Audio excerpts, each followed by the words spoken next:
bò cầm cây roi thật to, bò không đi lấy cây roi ra chọc đít bò, bò đứng dậy đi ngay.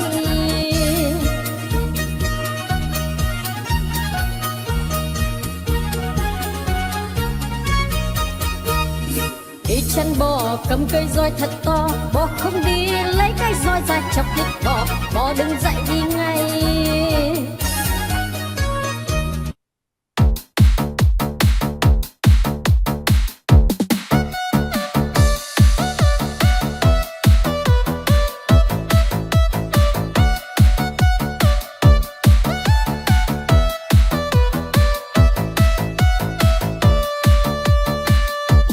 Lòng vĩ dạ là con cá cơm, không ướp mà thơm là con cá ngát.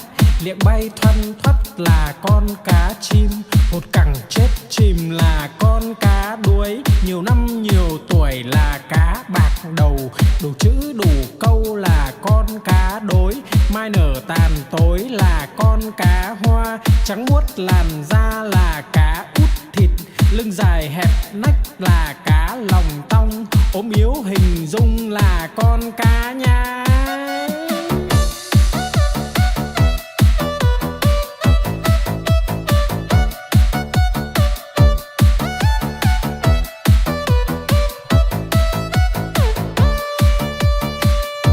No lòng vĩ dạ là con cá cơm, không ướp mà thơm là con cá ngát.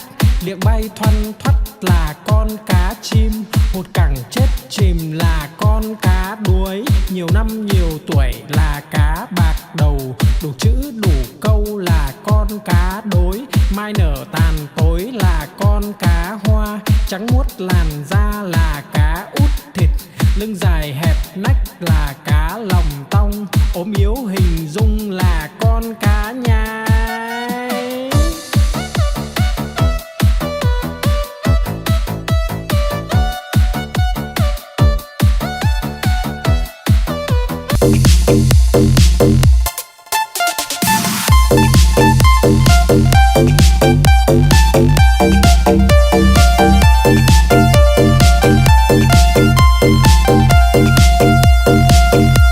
Đi cầu đi quán, đi bán lợn con, đi mua cái xong đem về đun nấu, mua quả dưa hấu về biếu ông bà,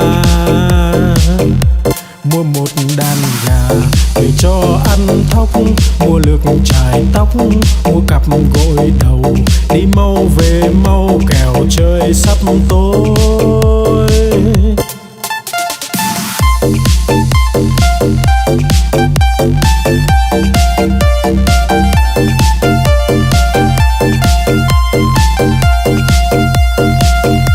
Đi cầu đi quán, đi bán lợn con, đi mua cái xong đem về đun nấu, mua quả dưa hấu về biếu ông bà,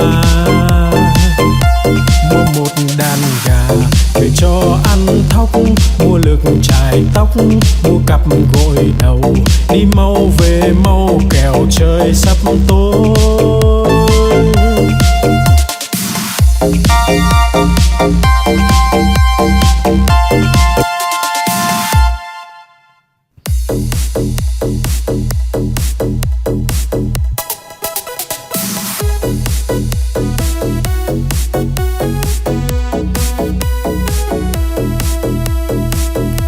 Bướm bay bướm lượn, bướm đậu nhành hoa, khoe đôi cánh đẹp rực rỡ muôn màu.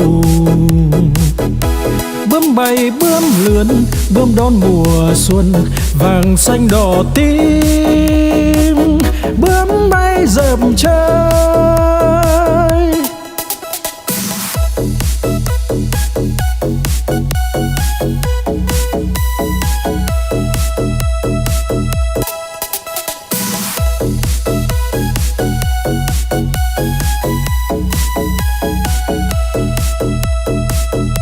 Bướm bay bướm lượn, bướm đậu nhành hoa, khoe đôi cánh đẹp rực rỡ muôn màu.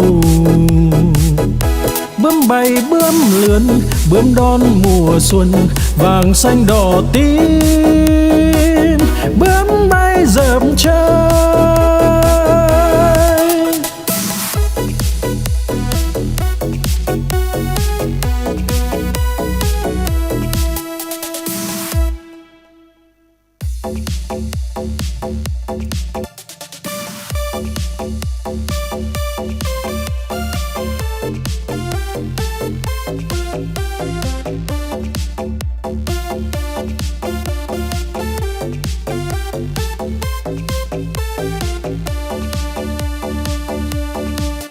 Con cua mà có hai càng, đầu tai không có bò ngang cả đời. Con cá mà có cái đuôi, hai vây về vầy nó bơi rất tài. Con rùa mà có cái mai, cái cổ thụt ngắn thụt dài vào da. Con voi mà có hai ngà, cái vòi nó cuốn đồ nhà đồ cây. Con chim mà có cánh bay, bay cùng Nam Bắc Đông Tây tỏ tường.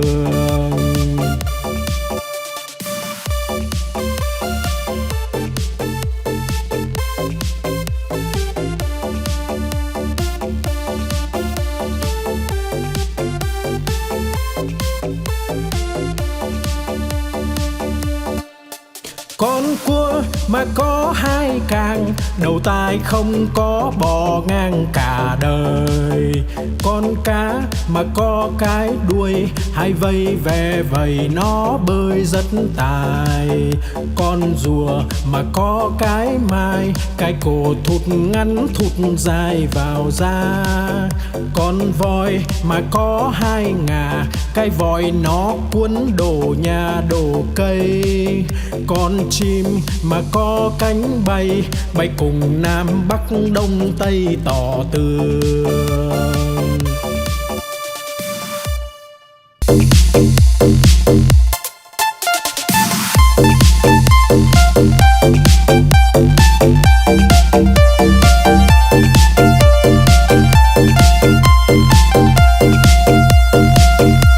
Đi cầu đi quan, đi bán lợn con, đi mua cái xong đem về đun nấu, mua quả dưa hấu về biếu ông bà. Mua một đàn gà về cho ăn thóc, mua lược chải tóc, mua cặp gội đầu, đi mau về mau kẻo trời sắp tối.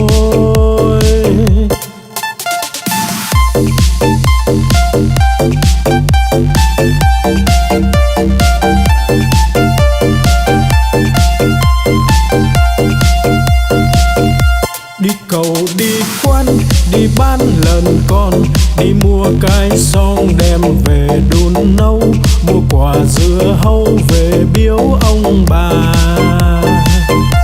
Mua một đàn gà về cho ăn thóc, mua lược chải tóc, mua cặp gội đầu, đi mau về mau kẻo trời sắp tối.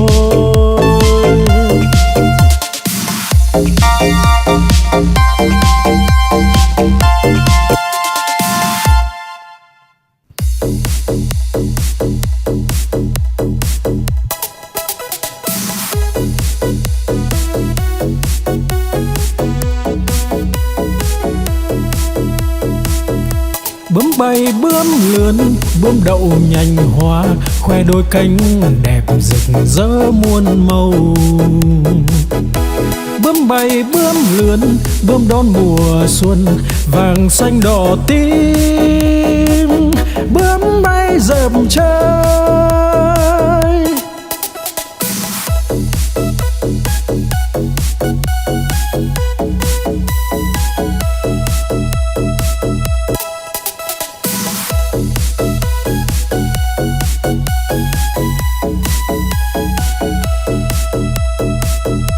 bướm bay bướm lượn, bướm đậu nhành hoa, khoe đôi cánh đẹp rực rỡ muôn màu.